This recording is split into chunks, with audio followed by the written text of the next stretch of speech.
Total गरौँ त total cash receive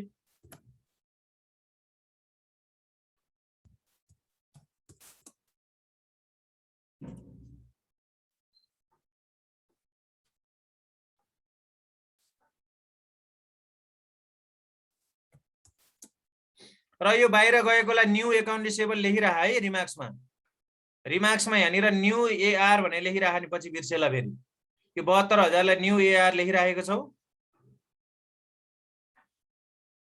हजुर सर लेखिराखेको छु अब टोटल क्याश अवेलेबल भनेको ओपनिङ समेत जोडेर भनौं त ओपनिङ समेत जोड्दाखेरि 71 भयो र अरु चाहिँ निकाल्नै बाँकी छ 71 भयो अब हामी क्याश पेमेन्टको साइडमा जान्छौं भयो टोटल क्याश अवेलेबल आयो नि सबैको पाउनु सर एकछिन आउँदै छ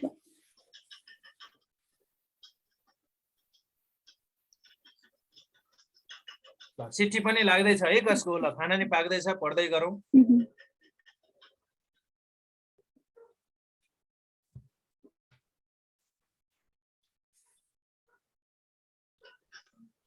अब क्याश पेमेन्टको लागि सबभन्दा पहिलो कुरा आउँछ पर्चेज जुन स्टेप 1 को पर्चेज भनेर सम्झ्यौं र यो पर्चेजको कुरा कहिले तिर्छ भनेर एकचोटी पोलिसी हेर्नुपर्छ पर्चेज पनि कहिलेकाहीँ दुईचोटी तीनचोटी गरेर तिर्न सक्छ त्यसकारणले एकचोटी हेर्नु पर्यो एकचोटी पोलिसी हेरौँ त पर्चेजको लागि के भन्छ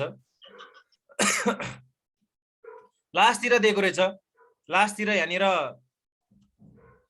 इन्भेन्ट्री पेड भनेर दिएको छ नि हो त्यो पर्चेजलाई भन्न खोजे हो पर्चेजलाई इन्भेन्ट्री भन्न खोजे हो यसले inventory paid for the month purchase 50% month after purchase 50% भनेपछि आधा आधा गरेर तिरेर रहेछ एक आधा चाहिँ क्याश आधा चाहिँ क्रेडिट गरेर एक महिना पछाडी तिरेर कहाँ भने छ सर यहाँ लास्टमा यो टेबलको लास्टमा मैले यहाँ देखाइरहेको छु नि ल ल ल देख्यो सर देखियो बुक छैन ल यसलाई 50-50 गर्दियौ देखियो सर 50% चाहिँ same month 50% cash purchase same month भनेको स्टेप 1 बाट आएको एमाउन्टको 50% गरेर भन त स्टेप 1 बाट आएको यो पर्चेजको यो तीनटा एमाउन्टको 50% गर्दै भन त 50% गर्दै भन त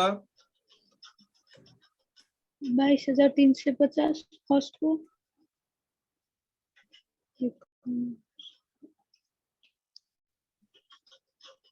25,950 अर्को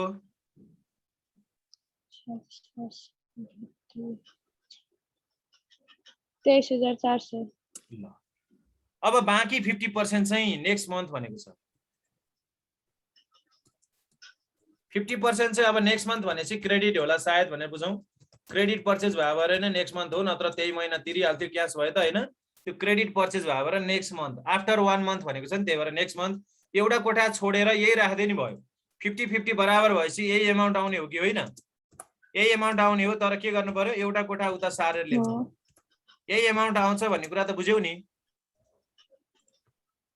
फेरि पनि 50% त त्यही आउने त हो नि तर नेक्स्ट मन्थ भने भएर एउटा कोठा उता सारेर लेख्नु पर्यो नेक्स्ट भन्ने वर्डले चाहिँ एउटा कोठा उता सार्नु पर्यो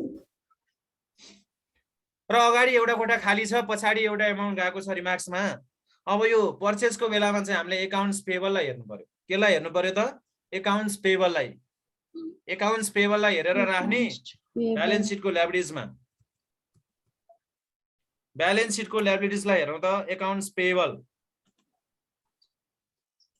कति छ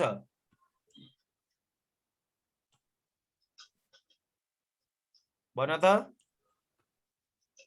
18,300 यो 18,300 लाई लगेर राख्नु 18,300 18,300 राखेपछि यो बाहिर गएको एमाउन्टलाई न्यू एपी लेखिराख्ने पछि बिर्सेला न्यू एपी भनेको न्यू एकाउन्ट्स पेबल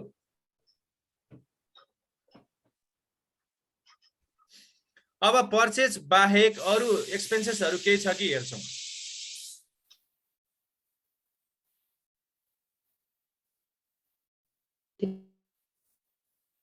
अरु एक्सपेन्सेसहरु अरु तिर्ने कुरा हामीलाई एउटा टेबलमा मजाले दिएकै छ त्यो टेबललाई मजाले हेरौं र यहाँ माथि पनि केही कुराहरु थियो त्यो कुरालाई नि राखौंला बिस्तारै बिस्तारै यहाँ चाहिँ एक्सपेन्सेसहरु अलिकति धेरै छ यो क्वेशनमा त्यही भएर बिस्तारै बिस्तारै हेरौं ल सबभन्दा पहिला हामीले हेरौँ wages and salaries per month भनेकै छ यहाँ क्लियरली। यहाँ माथिल्लोपट्टि पर मन्थ लेखिदिएको छ, विचार गर, यहाँनिर पर मन्थ भन्दैकै छ। त्यसैले यो सबै पर मन्थको आधारमा एक्सपेन्सेसहरू छ भनेर बुझ्नु पर्यो। Wages and salary 7500।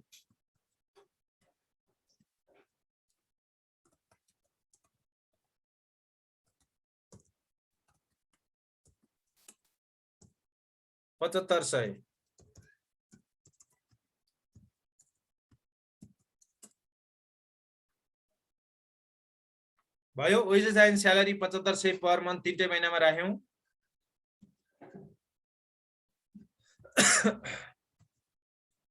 त्यसपछि फ्राइड आउट चाहिँ 6% अफ सेल्स।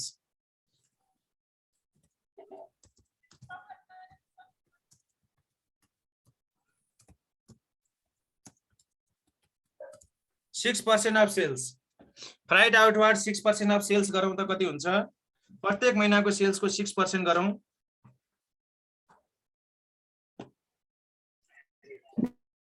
4200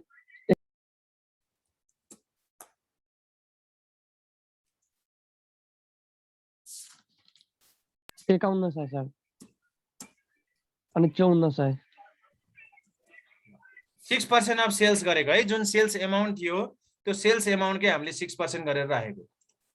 त्यसपछि फेरि अर्को हेरौँ के छ भन्दाखेरि एडभर्टाइजिङ चाहिँ 6000 भनेर क्लियरली दिएकै छ।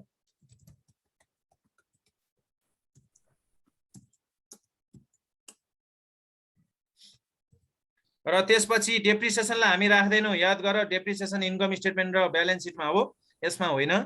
र अदर एक्सपेन्सेस चाहिँ 4% रहेछ।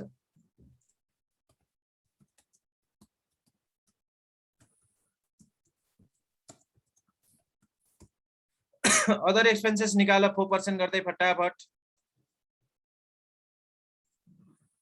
2800 3400 3600। सेल्सको 4% गरेको है, सेल्सको 4% गरेको। र त्यसपछि के छ एकचोटि हेरौँ त। यो भन्दा तलतिर छैन भनेपछि अघि हामीले माथि भेटेको थियौँ एउटा, त्यसलाई हेर्नु पर्यो। के छ यो तलतिर त छैन नि। अब माथिको कुरा हेरौँ। माथि हामीले अन्डरलाइन गरेको ठाउँमा हेरौँ त। अघि अन्डरलाइन गरेको ठाउँमा हेरौँ। इक्विपमेन्ट पर्चेज थियो अप्रिलमा 19750।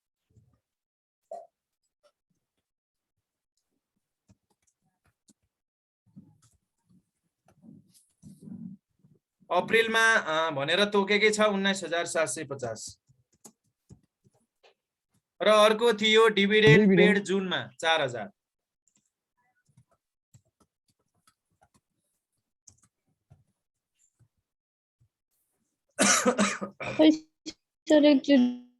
देखाउँ त डिभिडेन्ड क्वेशनमा। अनि अघि अन्डरलाइन गरेको हो नि सुरुमै पढेर, हैन र? अहिले हो तर क्वेशन नहुँदा हेर्दै राखेपछि बुझिन्छ के। एकदम ठिक छ। ल अब अरु केही एक्सपेन्सेस छ कि खोजौँ त? यो बाहेक केही छ?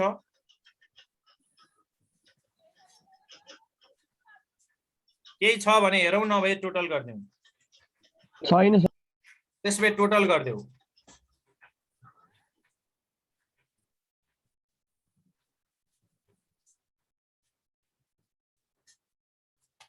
तीनजना साथीले 3टा कोलम टोटल गर त।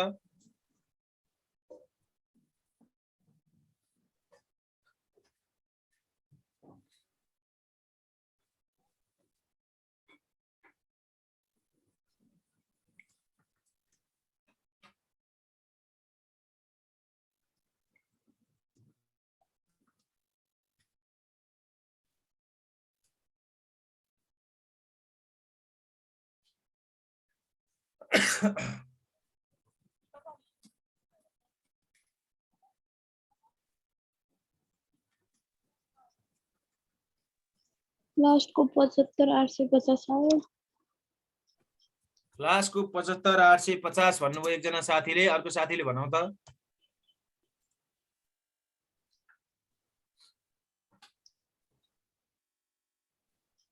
70300 सेकेन्ड। ल फर्स्टको भनौ त। 8,000 ए 80,900 अबको पालो भनेको मिनिमम क्याश ब्यालेन्स खोज्ने। मिनिमम क्याश ब्यालेन्स खोजौँ त। मिनिमम क्याश ब्यालेन्स भन्ने कुरा खोजौँ त कहाँनिर छ?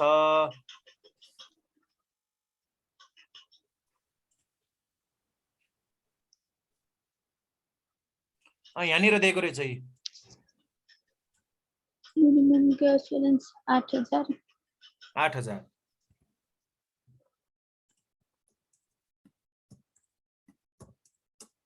आठ 8,000 मिनिमम क्याश ब्यालेन्स जोडेर भनौँ त अब फटाफट।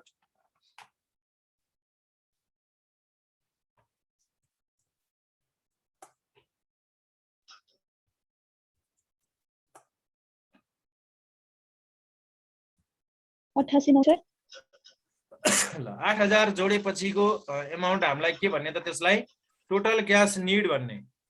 83,842 टोटल क्याश निड भन्ने। हाम्रो सेकेन्ड पार्ट कम्प्लिट भयो। सेकेन्ड पार्ट कम्प्लिट भयो। अब हामी लास्ट पार्टमा जाँदैछौँ, सरप्लस र डेफिसिट। सरप्लस र डेफिसिट ए माइनस बी गरेर भनौँ त। अब माइनसमा सर आउँछ। भ्याउँदै छु एकछिन सर। 17,900 छ। 17,900 माइनसमा आयो, ब्राकेटमा राखिदिउँ। र माइनसमा आएपछि अब लोन लिने भनेको छ, त्यहाँ भनेकै छ बरोइङ गर्ने। र बरोइङमा मल्टिपल भनेको छ कि छैन हेरौँ अब एकचोटि। बरोइङको ठाउँमा मल्टिपलको कुरा कतै आएको छ कि छैन? 6 आएको 1000। मल्टिपल भनेको छ र कतै?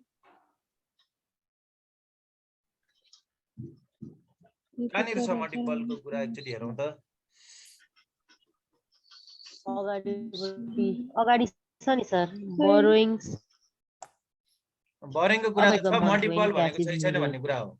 मल्टिपल भनेको छ र? माथिपट्टि छ नि। छैन सर, छैन छैन। हैन, मल्टिपल भनेको छैन भने जति चाहियो त्यति नै लिने। ठिक्क ठिक्क, जति चाहिएको त्यति नै लिने। अब ल अब हामी यही 17,900 नै लिन्छौँ। 17,900 नै लिने। यहाँ मल्टिपल भनेको छैन केही पनि। खै सर देखिन त मैले, मेरो नेट स्लो हो कि। ओ मल्टिपल हामीले नि देखेनौ। मल्टिपल भनेको छैन के, देखेको छैन कतै है। देखेको छ र?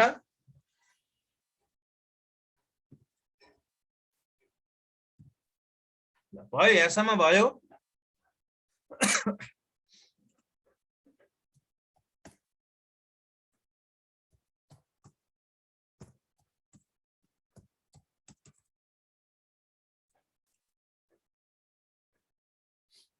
र हामीलाई जति चाहिएको त्यति लिएपछि ब्यालेन्स रहन्छ र? ब्यालेन्स फ्रम फाइनेन्सिङमा केही रहन्छ र?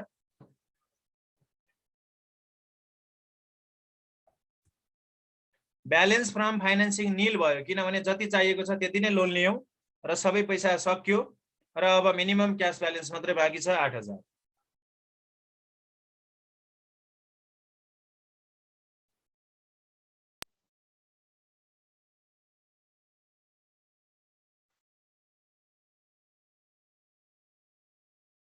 भयो, 8,000 आयो नि है सबैजनाको? खोइ त कोही नै बोल्दैनन्।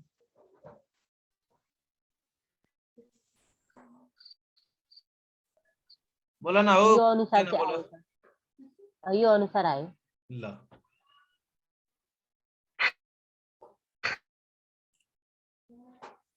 अब यो 8,000 लाई अर्को महिनाको ओपनिङमा लैजाने, अर्को नेक्स्ट महिनाको ओपनिङमा लगेर राख्ने 8,000 लाई त्यो तल आएको।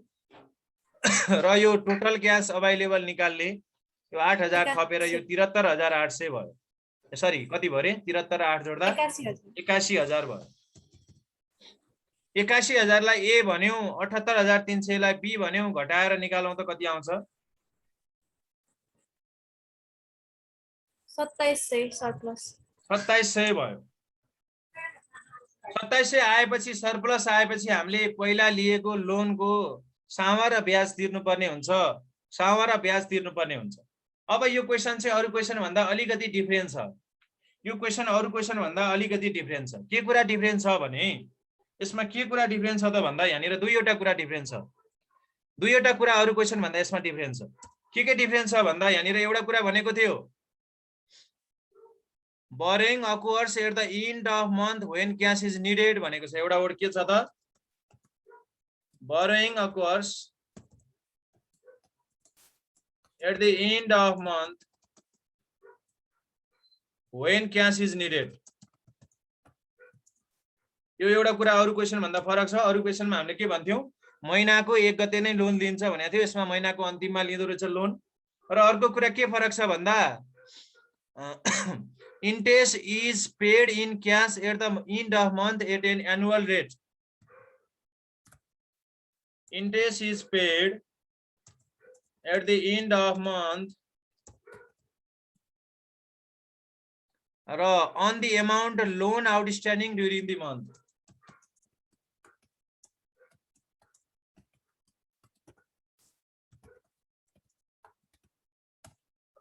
अरू क्वेसन भन्दा यसमा के फरक छ यो एउटा क्वेसनमा भने अरू क्वेसनमा यसको ठाउँमा के आउँथ्यो भने बिगिनिङ आउँथ्यो। लोन चाहिँ कहिले लिन्थ्यो लोन टेकन एट बिगिनिङ हुन्थ्यो अरू क्वेसनमा। ल हेर अरू क्वेसनमा यहाँनिर loan taken at beginning of month हुन्थ्यो। एउटा कुरा यो फरक भयो। र अर्को कुरा यहाँनिर के हुन्थ्यो त भन्दाखेरि यहाँनिर चाहिँ जति प्रिन्सिपल तिर्ने हो त्यसको मात्र इन्ट्रेस्ट तिर्थ्यौं हामीले। जति प्रिन्सिपल तिर्ने हो त्यसको मात्र इन्ट्रेस्ट हुन्थ्यो। इन्ट्रेस्ट चाहिँ केमा मात्रै हुन्थ्यो त interest on the amount of principal repayment भन्थ्यो। यस्तो भन्थ्यो अरू क्वेसनमा। यसमा चाहिँ यस्तो फरक कुरा छ। यो दुईवटा कुरा फरक छ यसमा। बुझ्यौ नि यो कुरा? फेरि भन्नु त सर। यहाँ लेखेकै छु त स्क्रिनमा हेर त। एकचोटि यो पढ त स्क्रिनमा मैले अहिले लेखेको तलको यो पढ त ल।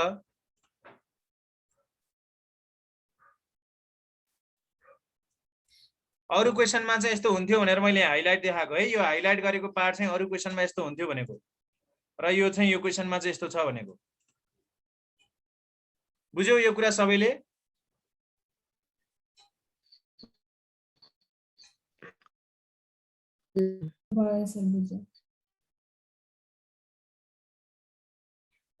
बुझ्यौ नि है यो कुरा? ल अब हामीले ब्याज कतिको तिर्नु पर्ला ल भन। अब ब्याज कतिको तिर्ने? अब ब्याज कतिको तिर्ने भन्दा पुरै लोनको ब्याज तिर्नु पर्यो। अब चाहिँ यो नेपालको सिस्टम जस्तो भयो क्या। हिजो अस्ति पढेको छ इन्टरनेसनल सिस्टम हो। र यो आजको यो क्वेसन चाहिँ ठ्याक्कै हाम्रो नेपालको जुन सहकारीहरू फाइनान्सले जे गर्छ त्यही हो। यो चाहिँ हामीले नेपालमा सिस्टम चाहिँ यो यस्तो हो। किनभने नेपालमा के गर्छ त लोन ल्याएर पछि तिर्न जाँदाखेरि पहिला ब्याज तिर भन्छ र ब्याज सकेपछि मात्रै अनि सामा कटाउन दिन्छ। त्यही भएर पहिला हामीले ब्याज तिर्नै पर्छ। पहिला ब्याज क्यालकुलेसन गर्नु पर्यो। पहिला इन्ट्रेस्ट क्यालकुलेसन गर्नु पर्यो। इन्ट्रेस्ट कति हुन्छ त भन्दाखेरि हामीले जति लोन लिएको हो त्यसकै गर्नु पर्यो। 17,900 को कति पर्सेन्ट थियो अरे 12%। 12% गरेपछि कति महिनाको ब्याज हुन्छ ल भन त? कति महिनाको? 1 महिना हुन्छ। हिजो अस्तिको क्वेसन भए 2 महिना हुन्थ्यो। यसमा चाहिँ 1 महिना हुन्छ किनभने लास्टमा लिएपछि अर्को लास्ट भनेको ठ्याक्कै 1 महिना हुन्छ। त्यही भएर 1/12 गर्नु पर्यो। 179 सर। 179। त्यही भएर पहिला इन्ट्रेस्टलाई राखिहाल्ने। अब कति पैसा तिर्न सक्छौं भन्ने कुरा हेर्ने हो त्यसपछि। अब जति सकिन्छ त्यति तिर्ने। यसमा मल्टिपल भनेको छैन। खुचुरा आयो भने खुचुरै तिर्ने, जति हुन्छ त्यति तिर्ने। अब यो 27 घटाइदियो जति हुन्छ त्यति नै तिर्ने। 25 2521। यसरी यसमा मल्टिपल नभनेपछि हामीले जति तिर्न मिल्छ त्यसरी। Zero balance from finance. Sir यो 2521 से हामीले कहाँदेखि ल्यायो? यो घटाएर 2700 बाट यो 199 यो घटाएर अनि 2521। 2700 बाट यो ब्याज घटाएर। सर 12% हामीले बुक भनेछौ क्वेसनमा। क्वेसनमा दिएको हुन्छ। पर्सेन्टेज दिएन भने 12% एजुम गर्ने।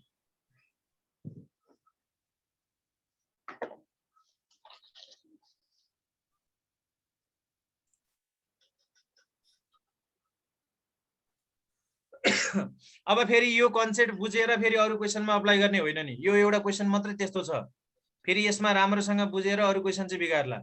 यो क्वेसन डिफरेन्ट छ अरूभन्दा, त्यो कुरा चाहिँ क्लियरसँग बुझौँ। अरू क्वेसनमा भए भए बेग्लै तरिका हुन्थ्यो नि गर्ने फेरि।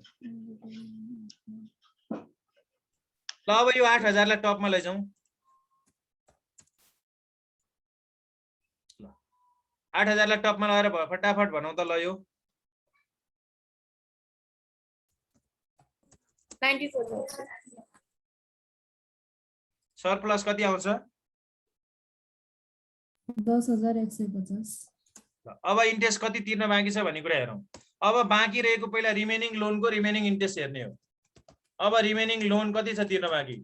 रिमेनिङ भनेको जुन 17,900 मा साउमा कटाइसक्यो हामीले 2521 हो। यो बाँकी रहेको रिमेनिङ लोन हेर्ने पहिला, अनि यसको इन्ट्रेस्ट हेर्ने हो। कति भयो बाँकी? 15,379। 15,300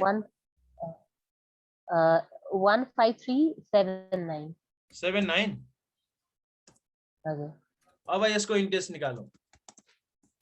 2 महिना हैन।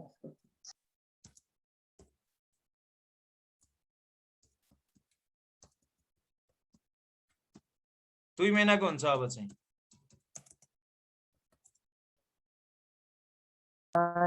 307 रुपैयाँ 58 पैसा। एकछिन 2 महिना हुँदैन, 1 महिनाकै हुन्छ।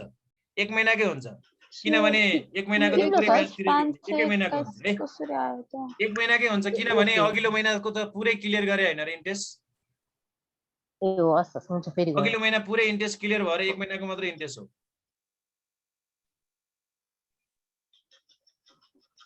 153.79। 153.79 लगाएर राख्दियौ। अब यो चेन्ज पैसा कसैले गर्छ र ब्याङ्कमा गए बेला चेन्ज पैसा गर्छ? देखाएको कसैले चेन्ज गरेको? 154 नै लिन्छ। थाहा छ त्यो कुरा त? 154 लिन्छ कि लिँदैन? लिन्छ सर, बढाएर लिन्छ। ल 154 कटाएर अब बाँकी चाहिँ प्रिन्सिपल तिर त।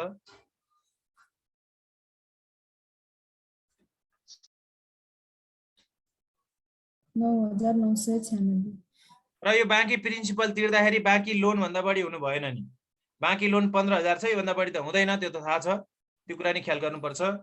अब हामीले कति तिर्यौं त? 9,996।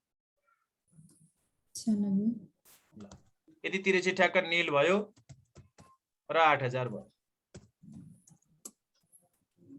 एकचोटि यसलाई राम्रोसँग हेर्ने र यसलाई कम्प्लिट गर्न ट्राई गर्ने है त। सर यो के अलिकति जुम आउट गर्दिन न। हजुर, रिमेनिङ लोनमा जानु नि सर एकचोटि। यो रिमेनिङ लोन भनेको यो। अनि यो 21,521 कसरी आयो रे? 17,900 माइनस 2521 मात्रै हो तिरेको।